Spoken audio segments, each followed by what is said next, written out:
कि भारतीय जनता पार्टी और नरेंद्र मोदी की सरकार ने किसानों के खिलाफ, इस देश के अन्नदाताओं के खिलाफ, इस देश के धरती पुत्रों के खिलाफ युद्ध जैसा छेड़ दिया है।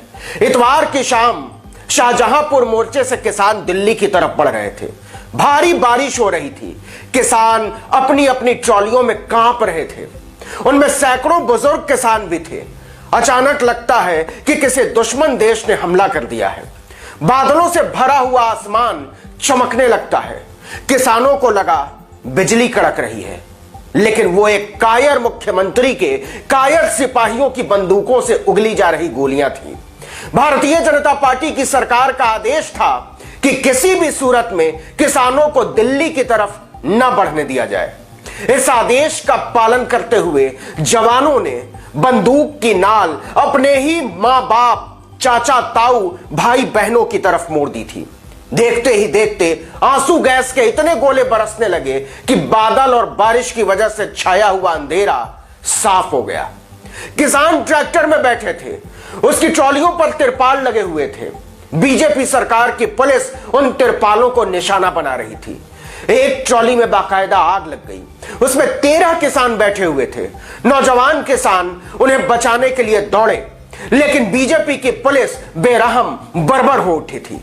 चारों तरफ से आंसू गैस के आग बरसाते हुए गोले छूट रहे थे, सिर्फ इसलिए कि नरेंद्र मोदी को किसानों के कोप और क्रोध से बचाया जा सके। शांतिपूर्ण प्रदर्शन के लिए जाते हुए किसानों के खिलाफ भारतीय जनता पार्टी ने ऐसा लगता है जैसे युद्ध छेड़ दिया है। उसके नेता किसानों को देखना नहीं चाहते। वीडियो और तस्वीरें दिल दहला देने वाली हैं, लेकिन सोशल मीडिया के पन्ने उन तस्वीरों और वीडियो से भरे हुए हैं। किसानों पर गोले दागने के ऑर्डर देने वाला रेवाड़ी जिले का जनरल डायर एसएसपी अभिषेक जोरवाल पूरी बेशर्मी से कहता है कि हमने उन्हें मसानी के ओवरब्रिज के नीचे रोक दिया है, जैसे वो देश के खिलाफ हो। वो ये नहीं बताता कि किस बर्बरता से रोका और भारी बरसात और कड़ाके की ठंड में किसानों पर क्या कयामत टूटी है। और यह सारा खेल लोकतंत्र के नाम पर खेला गया है। शायद बीजेपी के लोग लोकतंत्र को समझते नहीं। वो किसानों की आवाज को लाठी, गोली और बंदूक के दम पर दबाना चाहते हैं, लेकिन ऐसा होता हुआ नजर नहीं आ रहा है। बर्बर खट्टर की पुलिस किसानों पर लाख गोले दाग ले, लेकिन सच यही है कि खट्टर और चौटाला के सरकारी हेलीकॉप्टर हेलीपैड पर किसान नहीं उतरने दे रहे हैं। पंजाब बीजेपी के अध्यक्ष हैं अश्विनी शर्मा। उनकी हालत यह हो गई है कि पुलिस की तमाम हिफाजत के बावजूद, दर्जनों बैरिकेड लगाने के बावजूद ताला लगाकर बंद कमरों में मुंह छिपाकर बैठकें करनी पड़ रही है कि कहीं किसान ना आ जाए। उनके नेता कहते हैं कि हम दिल्ली की सीमा पर कड़कड़ाती हुई सर्दी में पिकनिक मना रहे हैं, तो उन्हें भी हमारा जोर देखना होगा। किसानों ने यह बीजेपी को कहा है। आपको याद होगा कि बीजेपी के एक सांसद ने एक सभा में कहा था कि किसान खुले मैदान में मुफ्त की रोटियां तोड़ रहा है, मौज कर रहा है। भारतीय जनता पार्टी के निर्लज्ज प्रवक्ताओं को वो तस्वीर देखनी चाहिए जिसमें सिंघू बॉर्डर पर एक बुजुर्ग किसान भरी बरसात में दर्द से कराहते हुए मदद के लिए आगे बढ़ते हैं, लेकिन दर्द इतना ज्यादा बढ़ जाता है कि वो प्लास्टिक के बैरिकेड का सहारा लेना चाहते हैं, लेकिन वहीं गिर पड़ते हैं। नौजवान किसान उनकी मदद के लिए दौड़ते हैं, लेकिन उनकी मौत हो चुकी होती है। मनुष्यता और नैतिकता की सारी परिभाषाओं को बीजेपी के नेताओं ने आग लगा डाली है और वो टीवी के स्टूडियो में बैठकर किसानों के खिलाफ जहर उगल रहे हैं। पंजाब बीजेपी के एक बड़े नेता हैं तीक्ष्ण सूद। पुरानी सरकार में कैबिनेट मंत्री थे। उन्होंने भी कहा कि किसान दिल्ली बॉर्डर पर पिकनिक मना रहे हैं। 1 जनवरी को कुछ किसान ट्रैक्टर ट्रॉली में गाय का गोबर भर के होशियारपुर के उनके बंगले के बाहर पहुंचे और गेट पर गोबर का पहाड़ खड़ा कर दिया। किसानों ने वहां भी काले झंडे दिखाए, नरेंद्र मोदी के खिलाफ नारे लगाए और कहा कि हमने किसानों के लिए, आपकी सोच का विरोध करने के लिए ऐसा किया है। यह आपको समझना चाहिए। अब कैप्टन अमरिंदर सिंह की पुलिस ने गोबर पलटने के आरोप में 10 लोगों के खिलाफ हत्या की कोशिश समेत अन्य धाराओं में मामला दर्ज किया है। बताइए, गाय के गोबर के लिए तो बीजेपी वालों को शुक्रिया अदा करना चाहिए। वो मुकदमे दर्ज करा रहे हैं। कमाल है। रामदेव तो रुपया लेकर गोबर और गोमूत्र बेच रहे हैं, किसान मुफ्त में पहुंचा रहे हैं। लेकिन यह बात सच है कि किसान न गोली बारूद से डरने को तैयार है, न झुकने को राजी है और न मुकदमों से।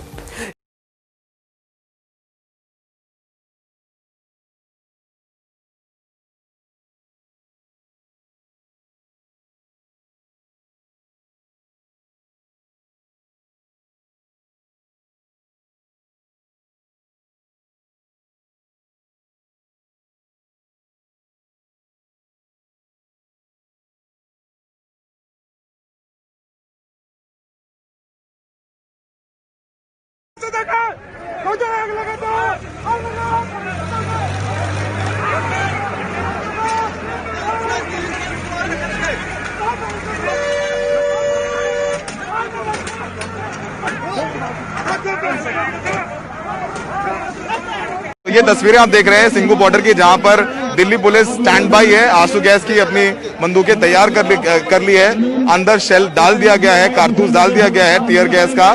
और अगर थोड़ा सा भी मूवमेंट हुआ किसानों का तो उनके ऊपर आंसू गैस के गोले दागे जाएंगे।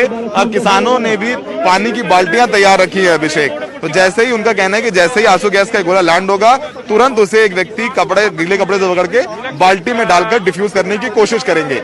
तो किसानों ने भी हमें तैयारी कर रखी है। उन्हें कहना है कि हम पीछे से 5-6 बैरिकेड तोड़कर आए हैं और यहाँ पर भी हम लोग बैरिकेड तोड़ेंगे। तो अभिषेक तैयारी दिल्ली पुलिस ने कर रखी है, तो किसानों ने भी कर रखी है। उनका कहना है कि हम कई बार निवेदन करें हमने इनसे, और ये हम आपको देखेंगे, फिर ये तस्वीरें हम आपको दिखा रहे हैं।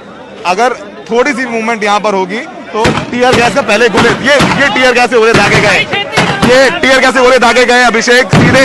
ये एक्सक्लूसिव तस्वीरें हम आपको दिखा रहे हैं। ये टीयर गैस सेलिंग हो रही है यहाँ पर किसानों के ऊपर। आप देखेंगे किसान यहाँ आगे पहुंचे थे, उन पर जो है टीयर गैस के गोले दागे जा रहे हैं। ये सीधी तस्वीरें हम सिंघू बॉर्डर से दिखा रहे हैं। और ये तस्वीरें जो है हमारे कैमरामैन से भी हम रिक्वेस्ट कर रहे हैं कि अपनी आंखों को थोड़ा सा बचा के रखें। तो ये तस्वीरें सीधे सिंघू बॉर्डर से, जहाँ पर आंसू गैस के गोले दागे जा रहे हैं। किसानों को बोला जा रहा है कि आप पीछे जाएं, अगर पीछे नहीं पहुंचे तो आपके ऊपर। तो आप देखेंगे तस्वीरों में कैसे किसान जो है वो इन टीयर गैस को लेकर के, जी अभिषेक अभी कुछ मत कहिए, अभी आप कुछ मत कहिए अभिषेक, क्योंकि हमारे कैमरामैन को हमने पकड़ लिया है। उन्होंने भी अपनी आंखें बंद कर रखी हैं। उन्होंने एक फ्रेम दिखा रहे हैं आपको, कोशिश है धीरे से, क्योंकि यहाँ पर धुआं बहुत है अभिषेक। तो उन्होंने एक स्टैटिक फ्रेम दे रखा है जहाँ पर आप धुआं देख रहे होंगे। ये दिल्ली के सिंघू बॉर्डर की तस्वीरें हैं जो आपको दिखा रहे हैं। हमारे कैमरामैन किस तरीके से तस्वीर दिखाने की कोशिश कर रहे हैं। और यहाँ पर जो है किसानों को तितर बितर किया गया है। किसान आपको देखेंगे बीच बीच में अभिषेक की वो टीयर गैस अपने हाथ में लेकर के डिफ्यूज करने की कोशिश कर रहे हैं, बाल्टी में डालने की कोशिश कर रहे हैं। तो ये सीधे तस्वीरें हम आपको दिखा रहे हैं। किसानों को तितर बितर किया गया है वापस एक बार। तो सिंघू बॉर्डर में 9 बजे के बाद वापस से एक बार डिफ्यूज करने की कोशिश की गई है, उनको खाली कराया गया है। ये सीधे तस्वीरें अभिषेक हम लोग दिखा रहे हैं सिंघू बॉर्डर से अपने दर्शकों को। हमारे कैमरा पर्सन ये तस्वीरें दिखा रहे हैं लगातार। उन्होंने भी अपनी आंखें बंद कर रखी हैं। तो फिलहाल दिल्ली पुलिस ने टीयर गैस फायर किए हैं और किसानों को वापस पीछे खदेड़ा गया है। आप थोड़ा सा ट्रैक्टर्स को आप देखेंगे, ट्रैक्टर वापस ले जा रहे हैं। और ये वहां पर देखिए, ये जो हाथ में जो है टीयर गैस के, ये एक नई तरीके के टीयर गैस, इसको हाथ से उसको ओपन करके किसानों के ऊपर फेंका जा रहा है। और किसान लगातार फिर से वापस कूच कर रहे हैं। अभिषेक ये देखिए तस्वीरें, किसान वापस एक बार फिर कूच कर रहे हैं दिल्ली सिंघू बॉर्डर पर। काफी इन पर शेलिंग की गई थी, जी इन पर शेलिंग की गई है। माफ कीजिएगा अभिषेक, थोड़ा सा मैं धीरे बोल रहा हूँ क्योंकि गले में थोड़ा सा भाप आ गई है, तो उसके लिए माफी जरूर चाहेंगे। लेकिन लगातार कवरेज हम लोग दिखा रहे हैं। किसी तरीके से फिर से वापस से किसान आगे आ रहे हैं। तो जैसे इनको पीछे खदेड़ा गया था, वापस से किसान आगे की तरफ आ रहे हैं। हमारे सहयोगी सचिन गुप्ता हैं जो लगातार दिखा रहे हैं। देखिए दिल्ली पुलिस थोड़ा सा आगे बढ़ करके ये जी अभिषेक ये तस्वीरें दिखाने बहुत जरूरी हैं। आप देखेंगे ये दिल्ली पुलिस के लोग भी आगे जाकर के इनको खदेड़ने की कोशिश कर रहे हैं। टीयर गैस शेल जो है, आप सीधे तस्वीरें जो हैं दिल्ली के सिंघू बॉर्डर से दिखा रहे हैं। लगातार जो है इनको रोकने की कोशिश की जा रही है। अभिषेक माफी चाहते हैं कि यहाँ टीयर गैस की वजह से थोड़ा सा बोलने में तकलीफ हो रही है। हमारे कैमरा पर्सन भी थोड़ा सा विजुअल दिखाने में तकलीफ हो रही होगी।